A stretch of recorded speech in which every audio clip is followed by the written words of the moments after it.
Hello guys! Tara samahan nyo akong silipin yung natatago naming resort dito sa Barangay Magibway na Canopy Spring Resort. Tara samahan nyo ako. So mula sa bahay namin sa sentro, medyo may kalayuan tong Spring Resort. Pero kung may mga service kayo katulad ng motor at 4 wheels, malapit lang to para sa inyo.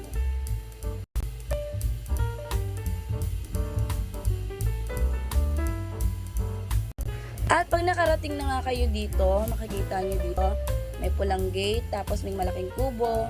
Nandito na kayo sa Canopy's Resort. Makikita nyo rin naman dahil may sign sila dito na Nature's Canopy Spring. Ito yung pinaka-entrance ng resort nila.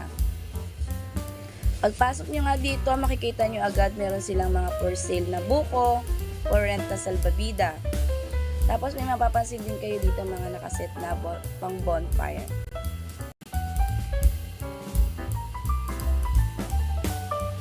So mula nga sa taas, bababa tayo dito kasi nasa baba yung pinaka-resort nila. Dito, pagbaba nyo, makikita nyo agad may dalawang malalaking cottage dito. Nagawa sa yero ang bubong. Malaki to para sa mga group at marami or family. Kasyang-kasya kayo dito. So para sa mga nagtatanong kung magkano yung entrance fee dito sa Canopy Resort, ang entrance po dito is 60 pesos per head, day tour. Sa night naman po is wala pa po akong idea kung magkano yung night nila, pero may mga nag-overnight din po dito. Sa mga gusto po ng room, sa malaking kubo sa taas, meron daw pong available sila dun na room para sa gusto mag-stay. Tapos para naman po sa may mga dalang tent, meron po silang campsite dito na pwede niyong pag-stayhan or doon kayo mag-stay sa inyong tent.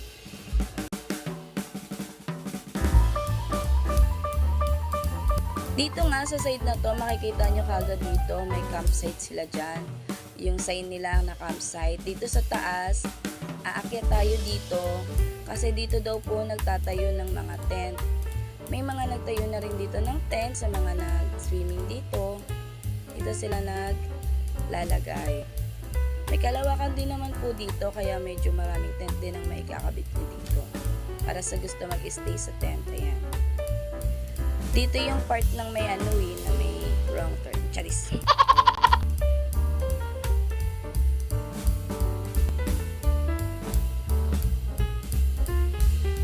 And para naman sa mga kids o may dala kayong bata, mag-i-enjoy din dito yung mga bata. Kasi meron ditong mababaw na part na talagang pwede silang mag-stay. Tapos may pa-swing pa sila dyan, ganyan. May pa-swing din sila sa ilog, kaya ma-enjoy nyo talaga. Marami din activity kayong magagawa dito. Kahit hindi ganun kalaki yung resort. Pero ma-enjoy nyo talaga dito at mare-relax talaga kayo.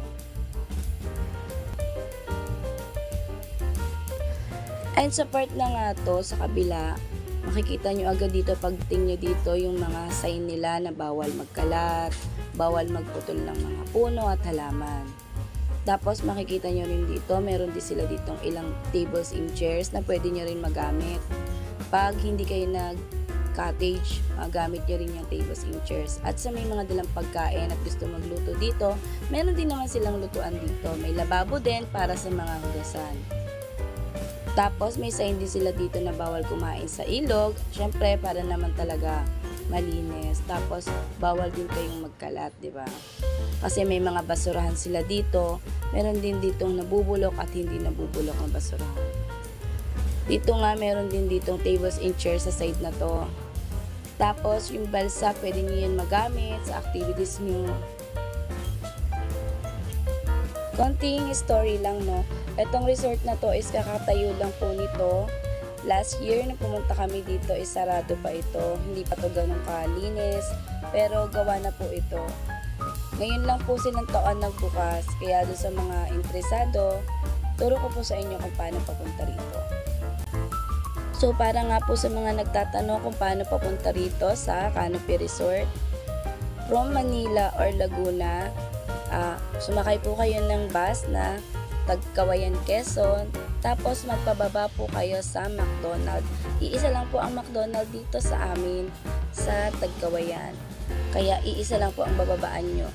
Tapos sumakay kayo ng tricycle o habal-habal na mga nag-aabang dito sa terminal, kasi may tabing terminal po dito, pwedeng dito rin po kayo ibaba. Marami po dito nabiyahe paakyat ng Barangay Magibway. Diretso na po yun, ihatid na po kayo ng Barangay Magibway. Tapos, kung Magibway naman po dito sa barangay namin, pwede naman po kayong magtanong o kaya maghanap din ng service papunta dito sa Canopy Resort. Ihatid po nila kayo dito. At mararating nyo na itong Canopy Resort. Meron din po ditong malapit na falls na dinadaya sa amin, na sa baba lang din po ito na itong resort na Canopy. Kaya kung gusto nyo po magpunta rin sa falls, pwede rin po kayo dahil may kalapit lang. So para naman sa may mga service at sa mga mahilig mag-rides, mga grupo na gustong pumunta dito sa Canopy Resort, ganun lang din po ang gagawin nyo. Pagdating nyo po ng McDonald's, dumiretso lang kayo ng kaunti, may makikita na kayo doon ng mga sign na bawat barangay. So lahat po ng barangay na yon ay madadaanan nyo, makikita nyo naman po yon, nasa dulo yung Magibway. Ibig sabihin, lahat ng barangay na yon ay madadaanan nyo bago nyo marating ang Barangay Magibway. So sana po nakuha nyo yung instruction ko na papunta rito, at sana po marating nyo yung natatago namin ditong resort dahil kakabukas lang po nito. So, ito na lang po for today's video. See you in my next vlog. Bye!